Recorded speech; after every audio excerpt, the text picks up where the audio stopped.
Can't wait for you guys to just get destroyed in the comment section. It's gonna be great.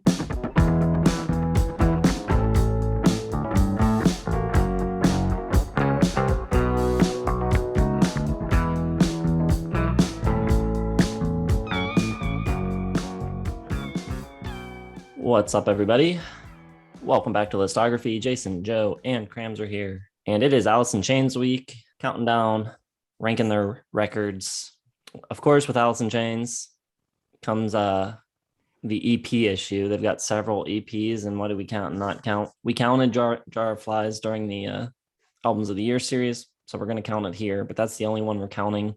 It's 30 minutes, long enough. It kind of feels like more of a part of their discography than any of the other EPs. It feels sort of essential to understanding them as a band. So that's kind of the logic, but don't expect us to be throwing EPs in all the time now. We're not going too far down that rabbit hole. This is going to be a rare exception. So that leaves us with 7 to rank.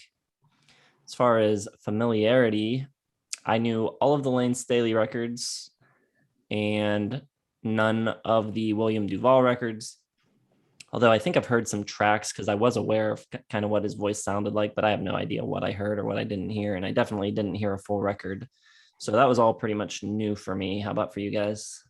Heard everyone. I listened to them when they came out, and they made some solid showings on the Album of the Year when we were doing that.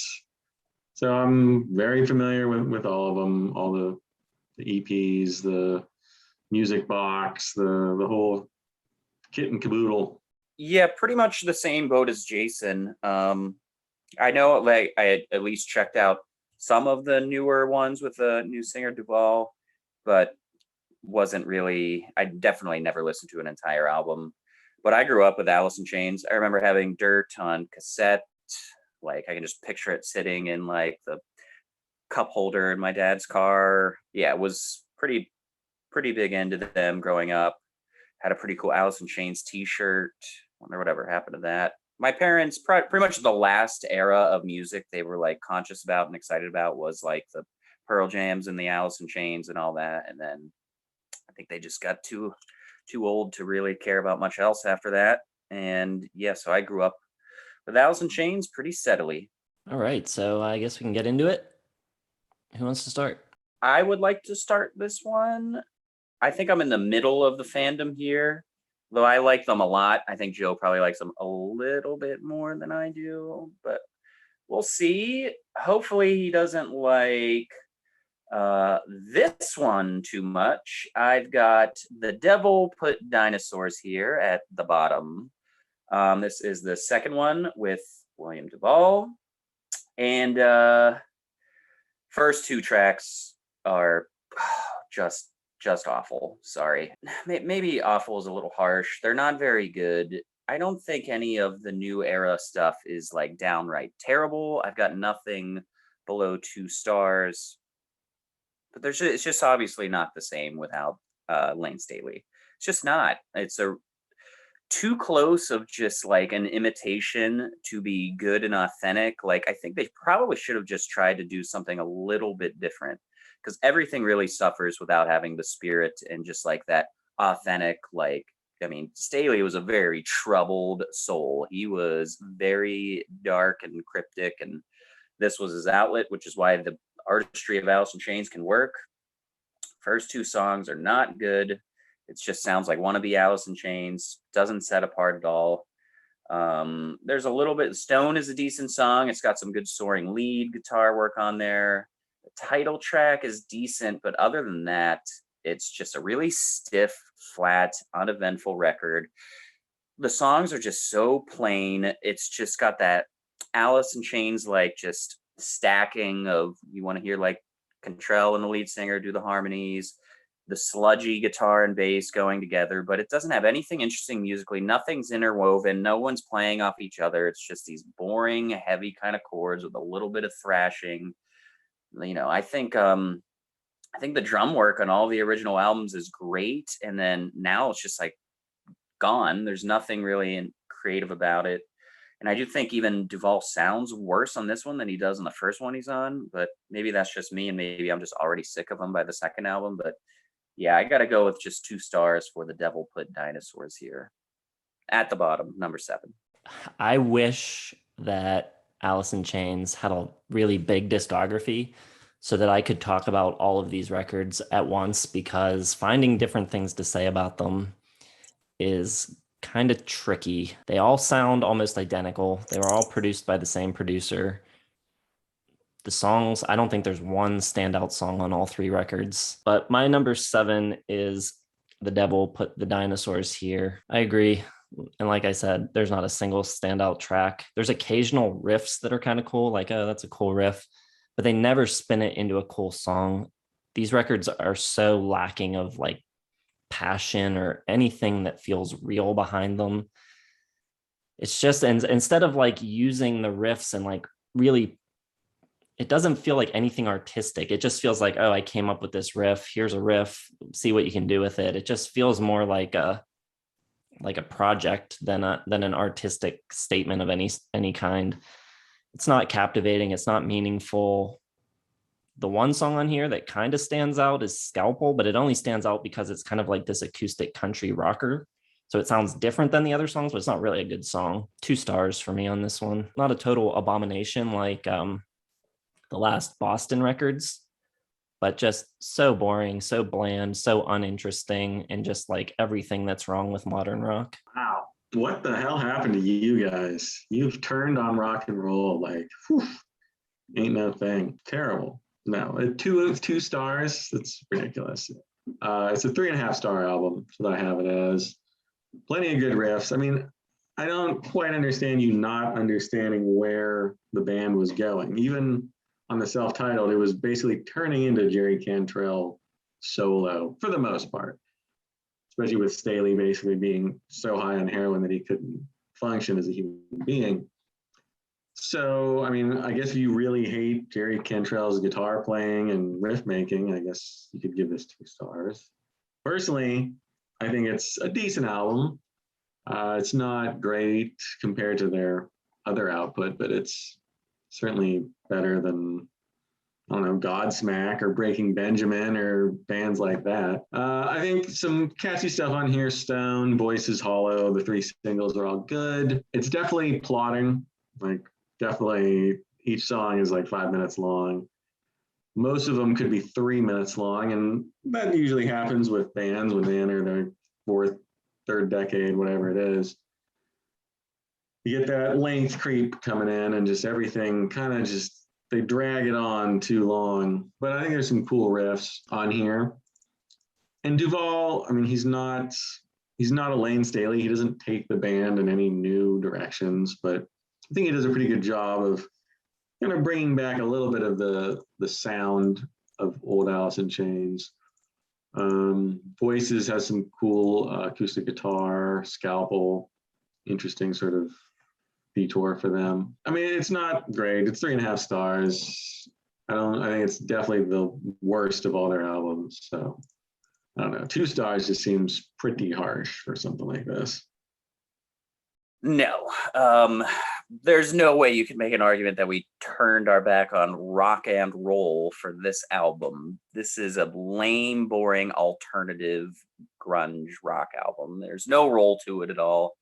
And if you think that the riffs and the rock and roll is good enough for 3.5 stars on here, then there is no such thing as bad rock and roll as far as Joe concerned, because this is as boring as it gets. It's slightly worse than my number 6, which is Black Gives Way to Blue. I've also got this at 2 stars. I think the sound of this isn't like Cantrell's playing on this is very similar to what he was doing before, but I don't know, something about the sound of it is a little too clean. It's not as dirty. It's like a little bit too like just wiry and metally. It's a little too bright for me. I want it just like darker and uglier the way like the first few albums are. So yeah, just a little bit something slightly off about the production that doesn't do it for me. There's a little bit more of good moments on here, and Cantrell seems to be singing more on this album, which kind of helps a little bit. Your Decision is one of just like the lamest most boring rock songs ever that probably got a ton of radio play for alternative rock stations at the time, but it falls into like the stained category of just boring, uninspired rock stuff here. I think Acid Bubble has some decent kind of appeal to it. And Take Her Out has that cool kind of metal chug groove to it. I really hated the chorus and Check My Brain, especially when he says California. Just no like edge to it, just like Monster Energy drink, like sponsored kind of rock music here for workouts, and that's about it. 2 stars. Yeah, like Jason said, I don't think there's one song in the 3 DuVall albums that I like ever need to be like, all right, well, at least that's good. I can put that on an Alice in Chains playlist. Like nothing. So 2.5. Black gives way to blue. All right, Cram and I are seeing eye to eye on the DuVall era. I got Black Gives Way to Blue at number 6, and I still have it at 2 stars. Opens up with a cool riff. Check My Brain, opening riff, I think is really cool. And then that chorus just totally just kills the song. Like California's All Right, just totally betrays the coolness of the riff and the whole entire Alice in Chains aesthetic. And basically the rest of the record just follows suit. Last of My Kind is a very obvious Rob Zombie ripoff, the melody of that. Elton John plays piano on the title track, but I mean, if you didn't tell me that, I would have no idea. Nothing on this record really stands out either. I think part of the problem here is that DuVall's voice, first of all, Jerry Cantrell and Layne Staley, their voices always very similar, and the way they worked in harmony together was really cool. I think DuVall sounds even more like Jerry Cantrell than Layne did, to the point where it's almost indistinguishable, like who's singing what. And the vocals don't stand out enough. There's not enough character to DuVall's voice to distinguish himself from Jerry Cantrell. I don't know why Jerry Cantrell just didn't make these solo records. I guess they sold more because they have the Alice in Chains name on them, but I don't know. Really boring rock and roll. And the whole rock is dead conversation. I mean, rock is dead because people accept this. Like they're like, rock is dead, but have you heard that Alice in Chains record? Now, I wish more records sounded like that. I mean, that's the problem. If you just keep accepting records like this as good rock and roll, that's all they're going to give you. You got to demand more. Can't wait for you guys to just get destroyed in the comment section. It's gonna be great. It's gonna be fantastic. You guys obviously missed all the Alice in Chains albums popping up on people's top 5 and 10s of the year. So I look forward to that. You guys are like, even like Pitchfork, like this stuff more than you. It's kind of weird. I don't quite get it. I don't think it's that. I mean, it's obviously not classic Alice in Chains, but I didn't expect this amount of venom for late period AIC. It's blowing my mind. My number, what are we on, 6? Is gonna be Rainier Fog. I think it's a good album.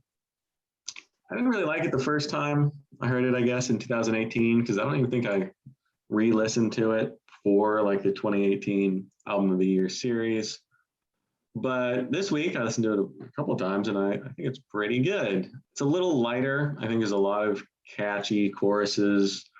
The One You Know kind of has like a classic Facelift sound on it. I don't know if maybe it's like a little bit more blues in Jerry Cantrell's guitar. Still has Cantrell and DuVall kind of doubling up on everything. I mean, it really should just be a Cantrell, like these all should really just be Cantrell solo albums, and I think they would have been fine. There's not a big need to make it an Alice in Chains album, but it is. So, I mean, whatever. I like Jerry Cantrell's solo stuff just as much. And I think this one's just a little brighter, a little lighter. The doom and gloom and like plottingness of Devil Put Dinosaurs here definitely kind of graded towards the end. I really like Red Giant's vocal mix. Kind of sounds like Sledge Factory from Self-Titled. It's definitely, I don't know if they're reaching back for their old sound. It definitely sounds a little bit more Alice in Chains-y. And there's a couple songs like Fly is like almost upbeat for them, and that's kind of a rare thing. But I think the big takeaway, just it's very catchy. Like I liked a lot of the choruses, and I think Cantrell's guitar tone still sounds really good. 4 stars. 4 stars. 4 stars, yeah, sorry. All right. I'm not sure what Pitchfork reviews you read because they've got Rainier Fog at 5.7 and the Devil one at 5.9. So sub 6 isn't very good for Pitchfork. Still a hell of a lot higher than 2 stars. Good Lord. It probably averages out to about the same. My number 5 is Rainier Fog. I'm going up to 2.5. Yeah, Joe's right. It's a little much more melodic. It seems like they're doing a little bit more of what the tail end of the Layne Staley kind of era was, when they were getting a little bit more melodic there and less of just like the more like dark doom gloom metal kind of deal. I like the opener a pretty good bit here. The one you know. I think the title track is decent. Really, like, it's good when they're doing it like heavy and stern. And there's a little bit of bounce to the step here. Like everything else on the other 2 albums was just like stale and sunken. This one's got some life to it. You get some variety in the album with a song like Fly, which I think is decent. There's definitely a lot more craft and just like dynamic with the emotion here in the composition, like the song Deaf Ears, Blind Eyes. You can tell like that one had like some meaning, and they crafted it so that there's some lift to it and there's some just actual pieces of songwriting craft to it, not just like 4 chords verse, let's sludge it up a little in the drum or in the chorus and then come back to the verse. Like they actually seem a little bit like they want to make this album, not just like Jason was saying, it's a project, not like, can we just make another Alice in Chains album? Seem to be having a little bit more fun. I think if they come out with another one and build off this, they can get into some pretty good territory. But for now, I've just got it at 2.5 stars. Number 5, Rainier Fog. I also have Rainier Fog at number 5, but I am not going up to 2.5 stars. I got it at 2 stars. I ranked it higher than the other 2 because I think it sounds slightly better, but I don't think the music's any better. I just think it's really boring. I didn't find it catchy like Joe did. None of these songs stuck with me at all. I think it's super, super uninspired. It's heavy, but it's like, it doesn't even compute as heavy. I feel like I could go on to like a free audio service or something and search for like heavy rock backing track and find something that sounds like this. I just did not enjoy it. And maybe I was just kind of annoyed already because I just listened to the previous 2 and was starting to question why we even do this channel. But like, God, I got to listen to these 3 records in a row. Kill me. Damn, Jason. Lord. Jason's the brashest Jason has ever been, questioning rock and roll is dead, attempting to commit suicide over the quality of these albums. Oof. Oof. This is tough to hear, tough to listen to. Number 5 is gonna be Black Gives Way to Blue. I like it. I think them coming back was a good thing. It was nice to hear Jerry Cantrell's guitar again, and throwing William DuVall in there to kind of ape Layne Staley. The first time I heard it on the radio, I forget which one they released first. I think Looking in View was the first one on the radio. Back when I actually used to listen to radio a decent amount. I didn't quite know what to think because it was just like a little too close. But when you think of it just like as a Jerry Cantrell solo album, I think it looks pretty good. I like Your Decision and I like Check Your Brain. I think they're both great. A lot of fun guitar work. I like the vocals. I think it works. They still got a lot of like that droning guitar from Cantrell, which is always good. A lot of like the kind of like just kind of scary, nightmare-y kind of stuff. I think some good lyrics on here.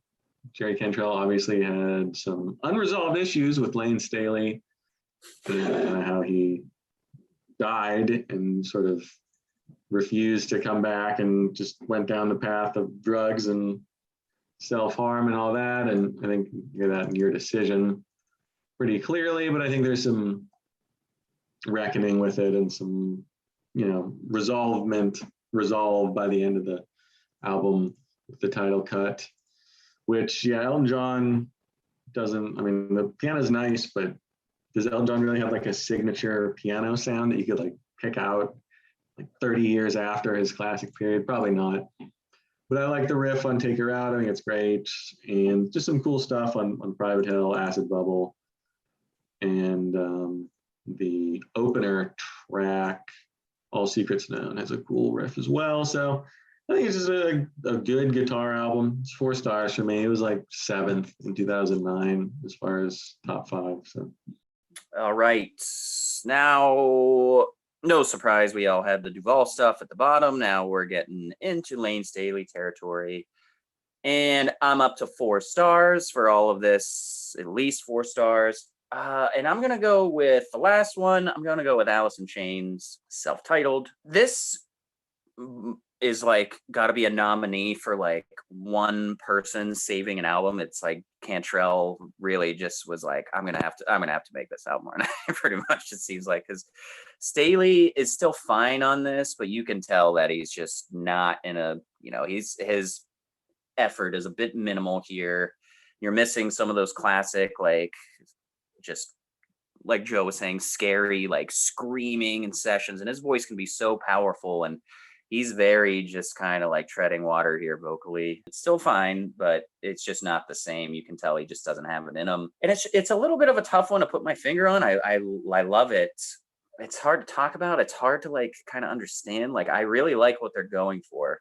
I feel like they really loved what they did on Jar of Flies, but then wanted to make it like a little bit heavier and even like a little bit more radio friendly at times. But then at times the album's also really like theatrical and moody and kind of has like this lurking cinematic approach, especially in a song like Head Creeps. There's not really a bad song on it. Grind has some really cool lead guitar. I don't think it's a great opener, but it's still a good song. I like Again a lot. Brush Away is great. Sludge Factory is awesome. I grew up not liking Heaven Beside You at all. I always remember like coming home and it would be on MTV or whatever, and I would change it because it was like just too slow in the acoustic. I was like, no, I need Man in the Box. I need it to just go really heavy, and I like it a lot now, so I grew into it. I think Shame in You is cool. Maybe not quite there yet, but I think that song is kind of the direction they would have gone if Layne hadn't died. I think they could have like made a whole album kind of based on what they were going for there. It's getting a little bit like flowery and like instinctually, like obviously a dark black orchid of drugs, so because it's Alice in Chains. But yeah, I think they were starting to get just like, or at least Jerry was getting really interested in like more complex compositions and stuff like that. Yeah, all really good songs. So Close is maybe the only song I'm not crazy about. It's an hour long, but I don't really think it feels that long because just so much of the songs are very just interesting to me, especially as an AIC fan, like knowing the albums before this and then being like, okay, very interesting here. So it just keeps my attention really well. Really good songs, like kind of the more stripped down song focus to it. So 4 stars. Number 4, Alice in Chains. All right. I got 2 stars. I'm just kidding. 3.5 stars for Facelift at number 4. I think a lot of this record's cool, especially the first few songs. Really awesome, essential kind of early grunge. But I feel like there are moments on this record in the middle and towards the back half that feel like these weird kind of like leftover 80s kind of remnants, like still hanging around, like the snare drum on Sunshine. Sounds like a cannon. There's so much reverb on it. It's ridiculous. Put You Down sounds like a straight GNR ripoff. The riff is just like straight Slash. I Know Something About You is pretty lame sounding kind of 80s funk metal thing that doesn't really make sense on the record. But I think the songs that don't sound like 80s remnants, the ones that are kind of forward looking and heading towards grunge, are really cool, really good. We Die Young, super heavy, really cool. Man in the Box is great. Just a lot of good songs near the front half that I like a lot. So yeah, it's a good record. 3.5 stars and a good start for them. Well, I'm with Cramser with my number 4. I got the self-titled, and I think it's 4.5 stars for me. I think it's phenomenal, and just like this is the least fun album I think ever made. Like, there's no sunshine. Like, there's no lightness at all. It is so heavy and just like it's a sludgy dirge, but it's really gripping and like harrowing in like a nightmare, drug-induced, addled kind of way. I think the riffs and the guitar is fantastic throughout. Grind and Brush Away are kind of Alice in Chains seems like they had a thing about like opening albums with like faster up-tempo songs. So that kind of makes sense for them. And then they get in like Sludge Factory, which is just like 7 minutes nightmare. Like there's these little guitar parts that kind of like wander off from like the main song. Like it has like ADD or something about even its own structure, which I think is really cool. I like the two Cantrell sung ones, Heaven Beside You and Over Now at the end.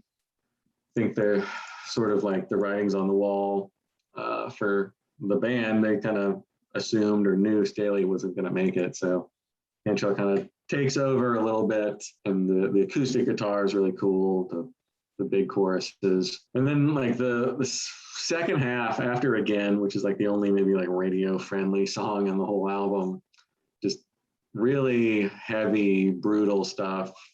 Shame on You and Goddamn and So Close and Nothing Song and Frogs is just, it's scary almost. But I think it's a great album. It's not like a one I listen to too much because I don't want to be like depressed for the rest of the week. But I think for what it is and what they intended it to be, really strong. So 4.5 stars, would be 5, but like especially coming right after Jar of Flies, like I wish they'd kept a little bit of that like sunshine, that like just like a tiny bit of hope that you got on Jar of Flies, just completely gone on this one. So it's a tough listen. 4.5 stars. All right. My number 3 is Facelift.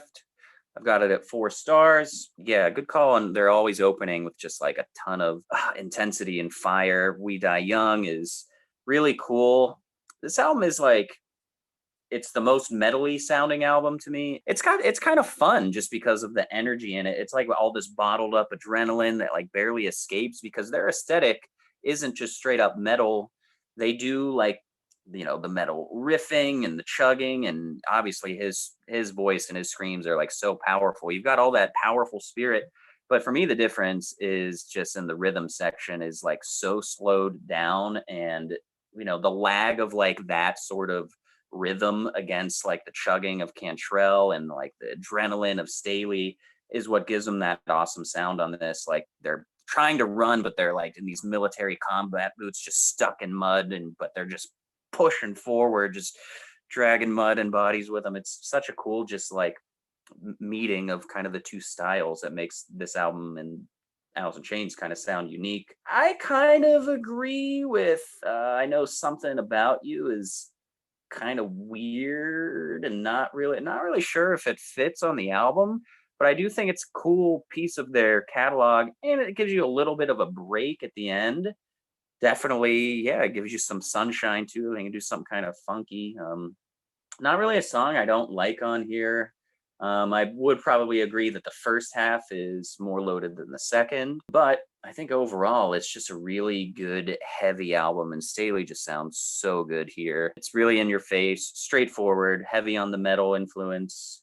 And it's 1990, so it's not crazy that the leftover sounds of the 80s is still there. And you know, that drum sound that Jason always alludes to, I never really have a problem with it. Kinney himself is a really underrated drummer, although I think his best work is not on this album. It's still pretty darn good. 4 stars. Number 3, Facelift. All right, my number 3, and I am gonna stay at 3.5 stars for Jar of Flies. This was self-produced. It's their third EP after We Die Young EP, Sap, and then this one, the first EP to ever debut at number 1 on the Billboard charts. And I think the most impressive thing about this record is that it was written and recorded in a week, which is pretty crazy. I don't think they initially intended to even release it, but right prior to making it, Mike Starr left the band or was fired, and Mike Inez from Ozzy's band came in. And this was kind of like, let's go into the studio and just kind of mess around with the new bass player, see how we get along and what the chemistry is like working in a studio. This was the result. And for what it is, very cool. But I'm staying at 3.5 stars because I don't love Rotten Apple. Whale and Wasp it's an instrumental. Not crazy about Swing on this. So basically it boils down to 4 great songs, and I can't really get to 4 stars on that. But those 4 songs are really great. And to have done it in a week is really impressive. 3.5 stars for Jar of Flies. My number 3 is going to be Facelift. I like it. I like it a lot. I like it's pre-grunge. I mean, it's a grunge album, and grunge was around in 1990, but there's a lot of metal on this album, which I love. I love the metal-ness of it. I love the sort of slash, Jason called it a slash ripoff of something like Put You Down, but I like kind of the bluesier like touches that Cantrell still had on this. It wasn't quite as like doom and gloom as they would get to on Dirt. I think this is a cool kind of like right in the middle of the metal era and the grunge era, and they take from both, but a lot of catchy kind of rockers on here. We got Young kicking off, great, real heavy.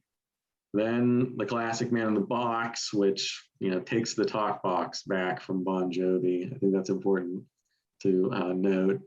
Really great, cool guitar work on that. And I think all these tracks are good. They're all kind of faster and more up tempo. Not a lot of like plotting stuff. So it's a kind of a complete opposite of Alice in Chains, the self-titled. So nobody's like too much on heroin at this point, so they can kind of like rock out a little bit more. And See a Sorrow and Bleed the Freak are cool. I think track to track, there might not be quite as many standouts, but I think as a whole kind of piece, it's really good. So I have it at 4.5 stars. It was my runner-up in 1990, admittedly a crummy year, but this is still a good album. Yeah, and I don't know if it was just the streaming service I had for this album, but I kind of liked it that there was almost no breathing gap between one track to the next. Like We Die Young ends, there's about a half second, and then Man in the Box goes like, it's just like every song was just like over, next one, boom, boom. I thought that was cool. You don't see that a lot. Like it's just everything is just trimmed, boom, boom, boom. Loved it. My number 2 is going to be Dirt, and this is probably one of the toughest non-5 stars I will give on Listography. I'm at 4.5, but it's really like 4.99, and I just have a rule that I don't round up. And the whole reason is that I can't give it that extra half is there are more than one song in here that I skip. And like, there's nothing I skip on Jar of Flies or Facelift. Even though the standouts here are amazing, there's just like Rain When I Die, I don't really care for. Yeah, so that comes at number 3. But man, it starts off with Them Bones, with that scream. What a cool opener. Man, yeah. The thing that I already knew going into this, but just having like all of Alice in Chains week, I was like, man, I really think Staley is climbing my favorite singers list, because it's just the sound and the power and the passion in his voice is just so cool, and it's so strong and haunting and dark at the same time. I think the melodies and hooks on here are present for like a grunge album. It's awesome. Everything is tighter on here and more complex than Facelift. Sound and the feel is still there, and the songs are just sharper, so it's a good improvement. Yeah, Godsmack and Hate to Feel are a couple more that I'm not in love with, but yeah, Angry Chair has just that amazingly awesome cryptic sounding opening. Like you feel like you're really at like Hell's Gate, and the devil is just like there to like greet you, like bow, bow, bow, bow. It's awesome. Rooster, Junkhead, Dirt, Damn That River, Down in a Hole, Wood. Good Lord, man, what a bass performance on Wood. And Kinney on drums on that, like just the little tons. I think he's crushing the drums on this album. Everyone is playing insane. If it wasn't for just those handful of songs that are kind of skippable for me, it would be a 5 star. Just missed my top 5 in 92, I believe, which I thought was a really good year. So all the credit in the world to this album for making like a really catchy, dark, heavy grunge album. Really awesome. Dirt, number 2, 4.5. It should be 5. It's so close. So close. My number 2 Getting up to 4 stars now for the self-titled Alice in Chains.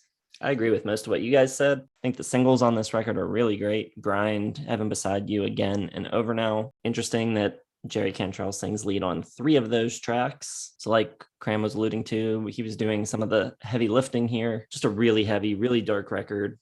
I think the thing that kind of separates it from a lot of heavy and dark records is that I think you can really feel a sadness in it too, which makes it really unsettling. It's not rock stars partying and dabbling in drugs. This is like, we've seen some real things, and like, this is going bad and this is not going to end well.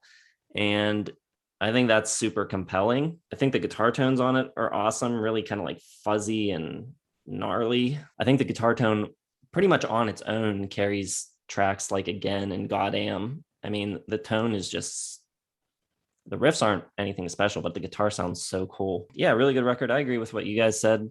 For the most part, I don't have a whole lot to add. I think it's a really good record. 4 stars. I'm a little surprised Jason had that at number 2. I think I would have pegged that lower, at least lower than Jar of Flies. That's surprising.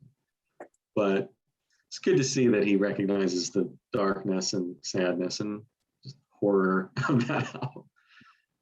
My number 2, my runner-up, one of, I think, 3 runners-up for Album of the Year from Alice in Chains. I think they probably hold the record for almost winning. I got Jar of Flies. Great EP, feels like a whole album, like a whole statement. It's not, I mean, after Sap, which kind of set the stage for this sort of like left turn for them, I mean, it still feels fresh, but it couldn't have been like a huge surprise, because anyone who knew Alice in Chains knew they were capable of this. They were capable of being a little softer, getting the acoustic stuff. Still very dark for the most part. Rotten Apple in Nutshell, real dark lyrics, a dark acoustic tone. Very cool, like interesting acoustic tone that they have. Like it's very full and very, like it's not like a regular kind of like strummy acoustic. It's very like heavy reverb filled. Sounds like they're using like the heaviest strings on earth or whatever to make it ring out and sound like that. Well, there's hints of like humor here, I think, on Swing on This. There's hints of like hope on I Stay Away. Even No Excuses, like there's like a brief moment or two. And I think it's just a really awesome, cool album that didn't sound like anything else at the time, and just kind of showed their versatility, the interplay, the vocal interplay between Staley and Cantrell, I think is great throughout. And I think they're very good, like acoustic players. The acoustic bass and the drumming and everything sounds amazing throughout. And I think it's, a strong set of songs. I think they're all good. Swing on This is kind of hokey a little bit, but it works. And I really like just the sound of Whale and Wasp. I know it's an instrumental, but that mournful, crying guitar really sounds like a whale and a wasp, like communicating. Like it's real interesting and unique textures they get on that from Cantrell, just kind of showing off his guitar prowess. And it's number 2 because it is an EP, and if you like combine this and Sap, I think it would be perfect, but it maybe needs like a couple more tracks, but I think it's just phenomenal. So it's my number 2, 5 stars for this one. Yep. It is my winner, my favorite Alice in Chains album, Jar of Flies, and I do have it at 5 stars as well. I think Whale and Wasp Swing on This and Rotten Apple, the songs Jason wasn't crazy about, are all really good, especially Rotten Apple. Yeah, Joe pretty much said everything I wanted to say, because it's just such a unique sound with that. Yeah, the guitar strings sound like they weigh like that E string must look like a bicycle like tire tube. It's just he hits like one single note on an arpeggio and it's like it's awesome. It's like a guitar gong. But yeah, the acoustic work is so good here. The vocal arrangements and their harmonies never sounded better. They're just like these tortured, lost souls. They sound like these dark, fallen black angels. Like that room in Beetlejuice when he just opens up and there's like those souls flying around. I was like, oh, it's probably Cantrell and Staley, what they would sound like. But yeah, all the songs are so good, and there's like this low key kind of like symphonic quality to it, and obviously on I Stay Away, but love the way the acoustic guitars sound on No Excuses. Don't Follow has just like a really cool laid back vibe to it.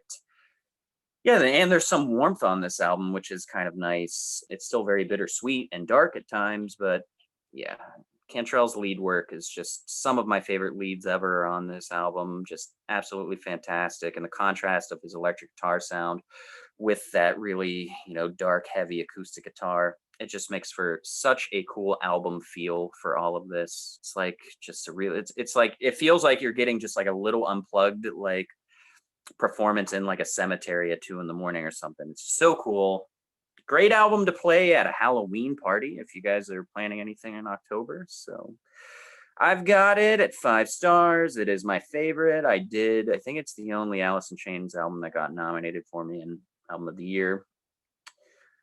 Yeah, there it is. Love it. 5 stars, number 1. Okay, my number 1, obviously, Dirt from 1992. Still at 4 stars though, but I like it a lot. Really dark, really heavy, sludgy, muddy. Muddy in the literal sense. I think the low mids on this are muddy, but I think it works for the record. The muddiness of it, the sound is kind of dark, and so is the subject matter. I think this is another kind of front-loaded record. The first 4 tracks, killer. I'm shocked to hear you say that Rain When I Die is a track that you skip. I love that song. I think the middle gets a little bogged down, and some of those tracks aren't super interesting. I do like the kind of weird demented vocal delivery that he has on Godsmack. I think that's really cool. But a lot of the other tracks in the middle of the record, I think are a little bit lacking. I've always thought Rooster was their most overrated song. But I think it does come back at the end and ends pretty strong with Angry Chair and Wood, which are both really great. But I think it just has that 90s problem of being a little bit too long. You can maybe lose a track or two. So 4 stars for me, but the good stuff on it is great. Okay. Also, my number 1, obviously, it's the only one left. And it's a dark, the snapshot of a like heroin addled, just like drugged out. Like Rooster is probably like the positive, like affirming song on the album, which says a lot about like the context and the content of all these songs. Junkhead, Dirt, which is quite obviously a heroin reference, Sick Man, Hate to Feel, Angry Chair, Godsmack. So it's not a happy album. It's very dark. It's probably as dark as the self-titled in kind of a different way, but I think it's just really an awesome album. Starting off with Them Bones, those screams to start off by Staley is so good. And it's one of my favorite openers of all time. I just think it sets the mood, sets the whole tone. And then Damn That River's another kind of up-tempo. And then it kind of gets into like, falls right into a hole with Rain When I Die and Down in a Hole. Just really harrowing stuff from Staley and Cantrell. Really dark lyrics, really dark, muddy. It's a grunge album, I guess, but I don't know. Is it really grunge? It's so like just, I don't know. Grunge to me has like some kind of like blues element a little bit or something else. Like this is just pure, just, I don't know. It's its own genre, I guess, which is kind of why I always liked Alice in Chains. I think the best is the grunge acts. I don't know if I'd cut any of these songs. Maybe it gets a little bogged down in the middle, like Jason said. Sick Man, Junkhead, Dirt, and Godsmack. Kind of thematically, they're all pretty similar, but I think they're all very good. I think the choruses are like surprisingly catchy on something like Junkhead and Sick Man. What's your drug of choice? Well, what have you got? Really just dark stuff. Ends with Wood, I think, is a great closer. Love the stopping and starting and weirdness of Angry Chair. So I just think it's a complete album, front to back. Doesn't get much better as far as 90s rock goes. I got it at 5 stars. And yeah, it was my runner-up in 92, probably in my top 10 of the 90s, I'd say. 92 Jellyfish one for you, correct? No, not 92, that was Angel Dust from Faith No More. Oh, wow. You're just hitting all the hard drugs in 90, aren't you? Yeah. This is, I think I said in the Steely Dan that Time Out of Mind made me want to like try heroin. This album immediately wiped that away. Like, this is the dark side of drugs and partying and just the really kind of scary stuff. Yeah, maybe even bleaker than Elliott Smith, who we did last week. And just, oof. This hasn't been a fun kind of week or two for who are we doing next? I hope it's someone. Phil Collins. Perfect. Tarzan does make you want to do drugs, but for different reasons. Any final thoughts on Alice in Chains before we get out of here? I'm not really surprised by anything. Like I said, I think Staley grew for me a little bit more as a favorite lead singer, but I've been so high on the first 4 albums since I was 8, 9 years old or whatever. So yeah, this was just a really good exercise, and I listened to them a lot, or at least I did before I started working here. Just always throwing them on. And they're also a band that you'll see tomorrow on my top 10 songs list. Like, I don't think any of their radio songs are bad or overplayed or annoying. I like Rooster. I like them all. I think they're very well represented on the radio. I don't think we mentioned them much. Cramser mentioned the drumming of Sean Kinney, but Mike Starr and Sean Kinney, the bass and the drums, real great. I think they're very underrated. They don't get to show off much, except for like on Wood, which is just like a masterpiece of drums and bass, but very solid stuff. Wanted to give them a quick shout out. Also worth mentioning that Sap is also pretty good EP, if you ask me. And everyone always talks about Nirvana's Unplugged, and I probably still like that a little bit more, but Alice in Chains Unplugged is also awesome. I think for me, this might have been the most that my opinion of a band has dropped during a listography week. Maybe I just wasn't in the mood this week, but I was, I don't know. Nothing above a 4, 3 2s. I had them third, I think, right? When we ranked the big 4 of grunge. Yeah, you definitely had them ahead of Nirvana. You do not like Nirvana at all. It might be pretty close now. I don't know. Thanks, Party Pooper, Mr. Poopy Pants over there. Let us know what you think of Alice in Chains down in the comments. I know some people were pretty pumped when we announced we were doing it. So let us know how you rank them. Let us know what you think of the 2 different eras. If you like the DuVall era, if you think it's anywhere close to the Layne Staley era, put it down in the comments. Let us know what you think. Subscribe to the channel. If you have not subscribed yet, check down in the description for links to all the social media and to our website. And check back tomorrow for each of our top 10 favorite Alice in Chains songs. We'll see you then. Thanks for watching.